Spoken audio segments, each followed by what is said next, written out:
पूरी जो तैयारी की थी आपने यहीं पे इसी रूम में की? यही मेरा स्टडी टेबल है। ये स्टडी टेबल है। सबसे बड़ा चीज होता है कि जिस समय आप जन्म लेते हैं, अगर गरीब फैमिली में जन्म लिए और ये जो आप मेरी स्थिति को देख रहे हैं, यही सबसे बड़ा मोटिवेशन है। 67 में जब मेरा मेंस नहीं हुआ ना, मैं उस समय आपको बताऊं कि मैं उस समय टॉप आने का मैंने प्लानिंग बनाया था। उस टाइम मुझे इतना जोर से झटका लगा कि नहीं, मेरे बस का ये नहीं है। मैं कहना चाहूंगा कि अपने आप पे भरोसा करिए। दुनिया क्या कहती है उस पर ज्यादा ध्यान नहीं देना है।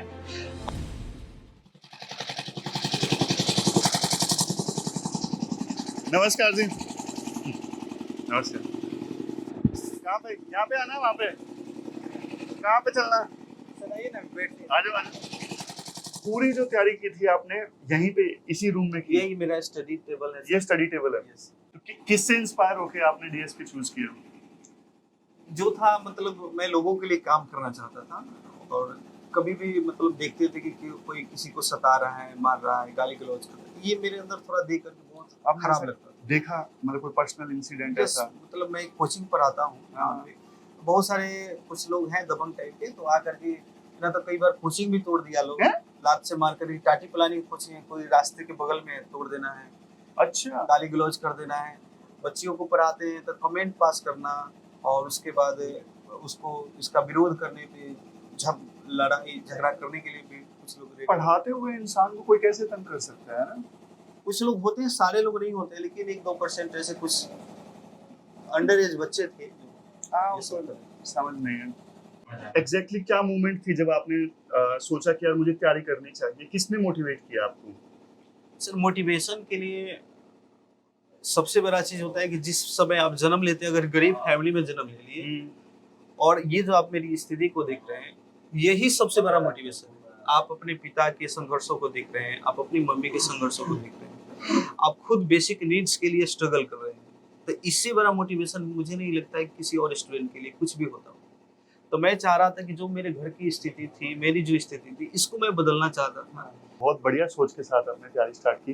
एक मुझे बात याद आ रही है, अंकित ने बोली आपके बारे में कि एग्जाम नहीं क्लियर होता था ना, तो पिताजी बोलते थे कि जो बीत गया सो बीत गया, अब आगे देखो, है ना? हमेशा टूट जाते थे हम हैं ना।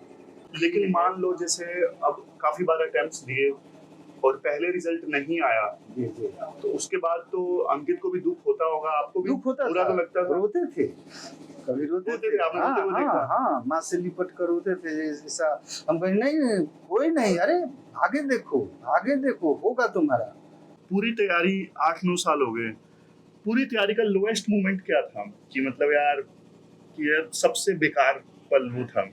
इस 67 में जब मेरा मेंस नहीं हुआ ना, मैं उस समय आपको बताऊं कि मैं उस समय टॉप आने का मैंने प्लानिंग बनाया था। मैंने सोचा था कि मैं 500 प्लस मार्क्स लाऊंगा और टॉप 10 में मेरा स्थान बनाना है, और टॉप 10 में मेरा स्थान बनाने का सपना था। मेरा मेंस ही नहीं हुआ। उस टाइम मुझे इतना जोर से झटका लगा कि नहीं, मेरे बस का ये नहीं है। मैं 1 साल तक गांव में एक लाइब्रेरी भी था, तो मैं इसमें पढ़ते मेरा मन नहीं लग रहा था, तो कभी कभी लाइब्रेरी में भी जाता था। तो वहाँ पर जाने पर मैं दिन भर बैठ करके फोन चलाता था, रील देखता था, गाने सुनने का भी मेरा शौक है, तो मैं गाने सुनता था दिन भर। कुछ समझ में ही नहीं आ रहा था करे क्या। कहाँ पे? लाइब्रेरी में? लाइब्रेरी में दिन भर बैठ करके कुछ पढ़ लिए, उसके बाद टाइम मतलब मैं स्पेंड कर रहा था कि अब समझ में नहीं आ रहा था क्या करें। तभी जो है 68 का भी मैं दे दिया हुआ था। तो अचानक से जब 67 में नहीं हुआ था, 68 का रिजल्ट आया, मुझे विश्वास ही नहीं हो रहा था कि मेरा हो पाएगा, लेकिन आया अचानक से। तो वो मेरे लिए सबसे लोएस्ट फेज था सर। बहुत मुश्किल था उस समय अपने आप को निकालना, लेकिन फिर भी मैंने कहा कि नहीं, जब इतना हुआ है तो एक बार और प्रयास करते हैं, क्योंकि अब किसी चीज को शिद्दत से चाहेंगे तो कहा गया ना सर कि पूरी कायनात उसे आपसे मिलाने की साजिश में जुट जाती है। तो मेरा सपना था, भले बीपीएससी मुझे लगा धक्का दिया, थप्पड़ मारा, चाटा मारा कि जाओ तुम मेरे लिए नहीं बने हो, लेकिन फिर से मैंने कहा कि नहीं, हम फिर से एक बार आ रहे हैं, आप मुझे अपनाइए, और बीपीएससी ने फाइनली अपनाया। एक निगेटिव माहौल है इस एग्जाम के प्रति कि नहीं हो सकता है, मैंने भी फेस किया। गांव में जो है कोई मतलब मैं मन से कहता था कि काश यार कोई एक बार भी कह दो कि तुम कर सकते हो, लेकिन कोई नहीं कहा। तो मैं इसके लिए मैं किसी से कहता भी नहीं था कि मैं इसकी तैयारी करता हूँ। लोग पूछते थे कि किसकी तैयारी करते हो, तो मैं कहता कंपटीशन की तैयारी करते हैं। अच्छा, आपने कभी बताया ही नहीं कि मैं बताया। बीपीएससी की तैयारी कर रहा हूँ। नहीं बताने पे लोग मुझे ट्रोल करते थे, कहते पहले ग्रुप डी देख लो, अच्छा। ग्रुप डी देख लो, कुछ छोटा वाला पकड़ लो, उसके बाद ये करना, ये सब हमारे लिए नहीं है। तो वो लोग डिमोटिवेट कर देते थे, इसलिए मैं सोचा कि इनसे कुछ बात ही नहीं करना है मुझे, क्योंकि मुझे खुद पे भरोसा था, दुनिया क्या करे उस पर मैं ज्यादा ध्यान नहीं देता। तो आपको कैसा लगता था जब लोग बोलते थे ग्रुप डी की कर लो, इसकी मत करो पहले? क्या लगता था? ऐसा लगता था नादान है ये लोग? क्या लगता था? मुझे लगता था कि हम्म, अ, भले आज कह रहे हैं, लेकिन मुझे इनको गलत साबित करना है, क्योंकि मुझे लगता था कि मैं अपने स्थान पे सही हूँ। मेरी स्ट्रेटजी, मेरा प्लानिंग, मेरा मेहनत, उस पर मुझे पूरा भरोसा था। और उसके बाद लोग क्या करें उस पर मैं ज़्यादा ध्यान नहीं दे रहा था।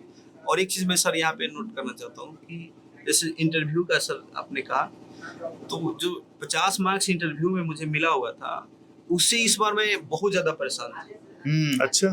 तो मैं रात रात भर सो नहीं पा रहा था। इंटरव्यू जब होने वाला था, तो मुझे प्री और मेंस पे इस बार था कि मेरा हो जाएगा। मुझे पता चल गया था कि कैसे प्रश्न आते हैं, तो इस पे पूरा भरोसा था कि होना है। डर लग रहा था इंटरव्यू के लिए। अच्छा। और इंटरव्यू के लिए सर मैंने स्पेशल पीडब्ल्यू ज्वाइन किया हुआ था।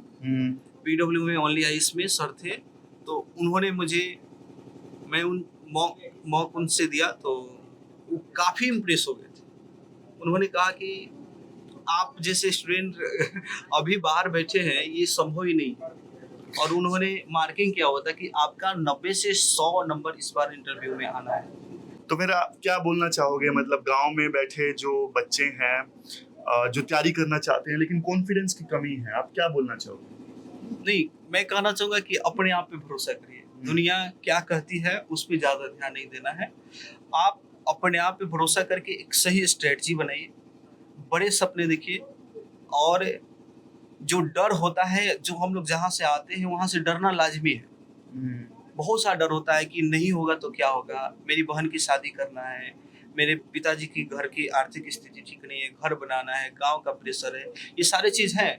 लेकिन इसी के बीच में अगर आपने दृढ़ निश्चय कर लिया है, आपने ठान लिया है, तो कुछ भी असंभव नहीं है। अब प्लानिंग में जब मैं पढ़ा करके खुद डीएसपी बन सकता हूँ, तो मैं अपने गाँव के और जो भी गरीब बच्चे हैं उनसे कहूँगा कि प्लानिंग में रहकर भी आप सपने देखिए, ज़रूर पूरे होंगे। और कहा गया है ना सर कि अच्छे इरादों से की गई मेहनत कभी बेकार नहीं होती है। और वैसे पूरी तैयारी आपने फोन से की? कौन सा फोन था, दिखा ना? सर सारी तैयारी इस फोन से की आपने? Yes sir. अच्छा, एक बात तो, अब जैसे जो गांव के बच्चे हैं, क्या वो इस फोन से पूरी तैयारी कर सकते हैं? मैं तो कहूँगा बिल्कुल कर सकते हैं, जब मैं कर सकता हूँ तो वो भी कर सकते हैं। है ना? हाँ, क्योंकि आप देखो पहले क्या होता था, पहले फिजिकल कोचिंग सेंटर में जाना, फीस बहुत होना, पटना में जाके रहना बहुत खर्चा, दिल्ली में जाके रहना बहुत खर्चा। लेकिन जब अब जैसे आपने अपने घर में रह के इस छोटे से कमरे में पूरी तैयारी की, इतने सालों तक आपने तैयारी की, तो मतलब ये है कि भाई अब रिसोर्स एक दिक्कत नहीं है, जिसको तैयारी करनी है उसको हिम्मत चाहिए। Yes sir. और रिजल्ट वाले दिन कैसा माहौल था पूरे गांव में? सर रिजल्ट वाले दिन मैं शुरू से बताऊँ, सुबह से मैं बताया भी था कि मैं, एक चेवर है मेरे गांव के बगल में, मैं दिन भर उधर जाकर बिना किसी को बताए, एक गमछा रखा हुआ था, दिन भर सोया हुआ था, फोन था मेरे पास, और एक पानी का बोतल रखा हुआ था, क्योंकि उस दिन धूप ज़्यादा थी। तो कहाँ पे, यहाँ से कितना दूर है वो जगह? यहाँ से सर लगभग 2-3 किलोमीटर दूर पड़ेगा। अच्छा, क्या मंदिर है, क्या है? मंदिर तो मेरे द्वार पे ही है। अच्छा। जो बरगद का पेड़ होता है ना, वहाँ पे चबूतरा बना हुआ, तो मैं उसी पे अच्छा, सोया हुआ था। ठीक है। मन भी नहीं लग रहा था, मैं चाह रहा था कि, मैं उदास भी था, टेंशन भी था, मैं चाह रहा था कि किसी से बात ना करूं, मैं ऐसे लोगों के बीच रहूं जो मुझे ना जानता हूं। तो उस दिन मैं वहीं पर था। उसके बाद शाम हुआ, तो शाम में मैं जाकर के जिस ग्राउंड में मैं 7 सालों तक दौड़ा कांस्टेबल बनने के लिए, अच्छा। 7 सालों तक रनिंग की कि कम से कम कांस्टेबल बन जाए। उसी में दरोगा बनने के लिए भी 3 बार रिजल्ट आया, 4 बार कांस्टेबल के लिए, 1 बार आरपीएफ के लिए आया, 1 बार ग्रुप डी के लिए आया, और किस संजोग ऐसा था किसी में नहीं हुआ। अच्छा। मैं भगवान से कहता था कि यार मेरे हिस्से में इतना कष्ट क्यों लिख दिया गया। एक तो हम डबल फ्रंट पे लड़ाई लड़ रहे हैं, एक तो फाइनेंशियली दिक्कत का सामना, ऐसा नहीं है कि मुझे केवल पढ़ना ही है, मुझे पढ़ाना भी है, मुझे पैसा भी थोड़ा अरेंज करना है, बुक्स भी लाने जाना है, कोई गाइड करने वाला भी नहीं है। तो मैं भगवान से ये सोचता था कि इतना सब चीज़ झेल रहे हैं और फिर और मुझे जल्दी सफल होना चाहिए, लेकिन और देर हो रहा है। तो अंत में मैं उस ग्राउंड में गया हुआ था। मेरे बैच के सारे दोस्तों का जॉब हो गया था। सब कोई दरोगा है, कोई कांस्टेबल बन गया, लेकिन मेरा नहीं हो पाया था। तो मैं उस ग्राउंड में लास्ट दिन गया था, कहा था कि आज के बाद हम नहीं आएंगे। वहाँ पे भी एक हनुमान जी का मंदिर है। तो मैं भगवान से कहा कि आज लास्ट बार आए हैं भगवान, आज मेरा रिजल्ट आने वाला है, अच्छा, आज संभाल रिजल्ट लीजिएगा। वाले दिन आपने भगवान जी को बोला, हाँ। हनुमान जी को बोला। उस ग्राउंड को भी मैंने प्रणाम किया जिस ग्राउंड में 7 साल मैं दौड़ा था। तो उस अच्छा। ग्राउंड को कहे कि मेरे साथ दौड़ने वाला सारे लड़के का हो गया, मेरा नहीं हुआ, कि आज आखिरी मौका है, आज मुझे डीएसपी बना दीजिएगा। नहीं बनेगा तो कोई दिक्कत नहीं, आपका मर्जी, भगवान की मर्जी पे कोई सवाल नहीं। और लेकिन फाइनली वहाँ पे 5 बज गया था, मैं 5:30 बजे घर आया तो मेरे द्वार पे हनुमान जी का मंदिर भी है। मैं वहीं पे आज कहा कि बजरंगबली के सामने ही मैं रिजल्ट देखूंगा। अच्छा, और रिजल्ट आया, पीडीएफ आया, एक दोस्त भेजा। तो मेरे अंदर हिम्मत नहीं था कि मैं अपना रोल नंबर फिर क्योंकि मैं बार बार डाल रहा था इससे पहले वाले में रिजल्ट नॉट फाउंड। अच्छा, तो उससे मैं डरा हुआ था। तो मैं कहा कि मैं एक रिजल्ट को अपना नाम देखूंगा पहले, अंकित कहाँ लिखा हुआ है। 62 नंबर पे मेरा था या 64 नंबर पे। उसके बाद मैंने रोल नंबर मिलाया 27 29 96। वहाँ पे देख करके मैं रोते हुए दौड़ते हुए इस रूम में आया। अच्छा, और बहन से लिपट करके रोया, पापा को फोन किया और पापा भी इमोशनल हो गए थे। उसके बाद मम्मी आई, वो भी इमोशनल हो गई थी। और उसके बाद कुछ जो मेरे क्रिटिक्स थे, जो मेरे आलोचक थे, उनको भरोसा नहीं हो रहा था। तो वो बोल रहा है कि फेक न्यूज फैला रहा है। इसका रिजल्ट कैसे हो सकता है, ये संभव ही नहीं है, पॉसिबल ही नहीं है, इस पता लगाओ, सही से पता लगाओ, कहीं गड़बड़ तो नहीं कर रहा है। तो मेरे पास कोई क्या बताया कि ऐसा ऐसा बात चला है। तो मैंने किया अपना रोल नंबर, जो मेरा एडमिट कार्ड था और जो रिजल्ट था, उसको मैंने सोशल मीडिया पे डाल दिया कि देख लो संतुष्टि के लिए कि फर्जी नहीं है, रियल में हो गया। डेली वैसे कितना घंटे पढ़ते थे? सर मेरा 7-8 घंटा तो एवरेज था। 7-8 घंटा एवरेज। लेकिन क्योंकि देखो सुबह आपको 4-5 घंटा पढ़ाना भी होता था। यस, पढ़ा करके आता था तो हाँ। मतलब किताब छूने का भी मन नहीं करता था, है ना? लेकिन फिर दिमाग में घूमने लगता था कि नहीं, मुझे करना है, सिलेबस कंप्लीट करना है। क्योंकि मैं टारगेट बना करके पढ़ाई करता था कि आज इतना मुझे पढ़ लेना है। तो मैं सोचता था कि आज नहीं पढ़ूंगा तो कहीं ना कहीं मेरा सिलेबस समय पे कंप्लीट नहीं हो पाएगा। तो फिर भी थकते हुए भी मैं खाना वाना खा कर कुछ देर आराम भी करता था, उसके बाद मैं पढ़ता जरूर था। बढ़िया यार, बहुत खुशी की बात है। आप गांव पूरे, सिर्फ आपके गांव के लिए नहीं, मतलब जो भी लोग गांव में हैं, चाहे बिहार के हों, दूसरे स्टेट के हों, उनके लिए आप इंस्पिरेशन हो, मोटिवेशन हो कि भाई मेहनत करोगे तो सफलता मिलेगी। यहाँ पे पढ़ाते थे आप? हैं? वो है वो। अच्छा,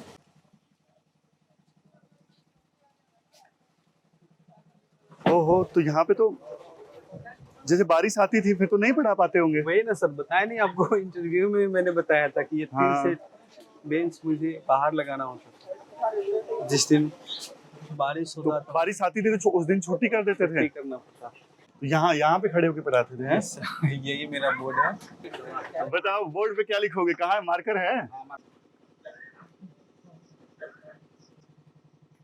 सपने झोपड़ी में भी फलते हैं। क्या बात है, बहुत बढ़िया।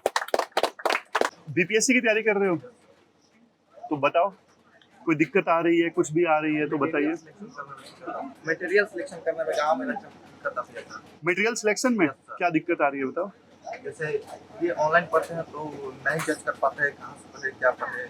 देखो, वैसे तो अभी तक अंकित ने आपको बता ही दिया होगा, लेकिन मैं बताता हूँ, हमेशा मटेरियल सिलेक्शन करना हो ना, एक तो चलो ठीक है, आपने टॉपर ने खुद ने पढ़ा है, उसको पता है क्या अच्छा है क्या बुरा है, उसकी बात सुन लो। दूसरा क्या, पीवाईक्यू देखो, जो भी मटेरियल है ना आपके पास में, पुराने बीपीएससी के क्वेश्चंस हैं, उनसे देखो कि वो मटेरियल काम का है या नहीं है, क्वेश्चन सोल्व हो रहे हैं कि नहीं हो रहे। मान लो पुराने क्वेश्चन सोल्व नहीं हो रहे तो वो मटेरियल किसी काम का नहीं है, समझ गए? तो हमेशा ये देखो आप, पुराने क्वेश्चन सोल्व हो रहे हैं कि नहीं हो रहे, उसके बेसिस पे आप जज कर सकते हो। लिमिटेड मटेरियल रखो, बार बार पढ़ो, बजाय इसके कि बहुत सारा मटेरियल आपने इकट्ठा कर लिया, बहुत सारी पीडीएफ आपने इकट्ठी कर ली। लिमिटेड करो, बार बार पढ़ो। तो जैसे बारिश आ गई मान लो, तो बारिश आ गई तो फिर यहाँ तो बच्चे वही बैठ सर, भी नहीं सकते होंगे, है ना? सर, बारिश जिस दिन होता था उस दिन क्लास मुझे छुट्टी करना पड़ता था। सर ये इन लोगों से सर एक सेल्फी ले। हाँ हाँ, सेल्फी क्यों, बस पैर नहीं छूने। वाहन थोड़ा सा आगे आगे से लेना पड़ेगा आपको, हाँ यहाँ से लेना पड़ेगा।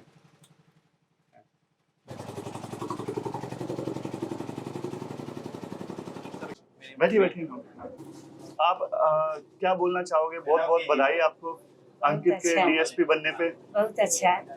तो आपको ऐसा नहीं लगता था कि बेटा अंकित अब जॉब करो, पिताजी का थोड़ा सहयोग करो? आपको नहीं लगता था ऐसे? ने सहयोग हमने के कहने के कि इतना पढ़े के बाद उतना पढ़ा होने के सहयोग दे हम सब जैसे दे गहना बेच के दे देनी। छपरा में गइलन तो कहलन कि 5,000 के काम बा तो गहना बेच के देनी। ए माँ बाप कुछ नहीं देखते, माँ बाप चाहते हैं बस बच्चा पढ़ जाए, कुछ बन जाए, हमारे किस काम का। हम कहनी हमारा गहना के कोई जरूरी नहीं है, लड़के लाइफ बन जाओ, लड़के के लाइफ बन जाओ। जब मान लो बीच में बहुत साल हो गए तैयारी करते करते तो रिजल्ट नहीं आता था, तो आप क्या बोलते थे? तनी माँ आत्मा में दिक्कत हो जाता कि नहीं निकल। दरोगा के आए, बिहार पुलिस में 5 बेर 6 बेर आ गए, दरोगा में 3 बेर आए, तो कहनी कि ओसे का नहीं आयल तो नहीं आयल, बाकी अपन कर्म करे के बा, छोड़े के नहीं की। तू आँखा में जब भीड़ गइल बारा लड़े खातिर तो कहियो तो जीत होई, तो जीत माने भइल हुए बे लड़त लड़त। चलो बहुत बहुत बधाई हो आपको। हाँ, अरे हम तो ग्रांड वेलकम की तैयारी में सर थे। नहीं यार, आपने बहुत मान सम्मान दिया और इसके लिए बहुत बहुत धन्यवाद है। सर ये मेरा तो अभी एक ही गाय है, अच्छा। और मेरे वो चाचा का है। अच्छा, सब जॉइंट फैमिली है?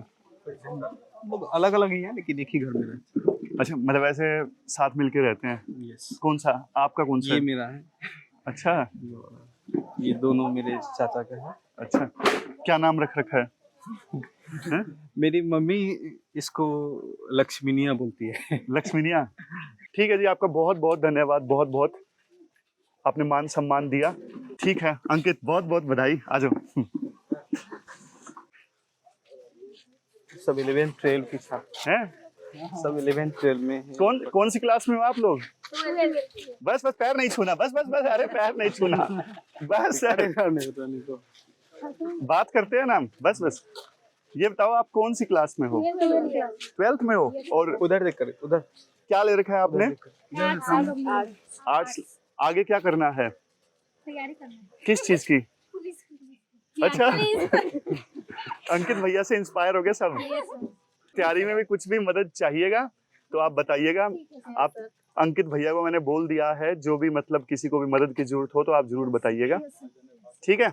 बढ़िया से तैयारी करो अच्छे से, और कुछ बन के दिखाना है आपको।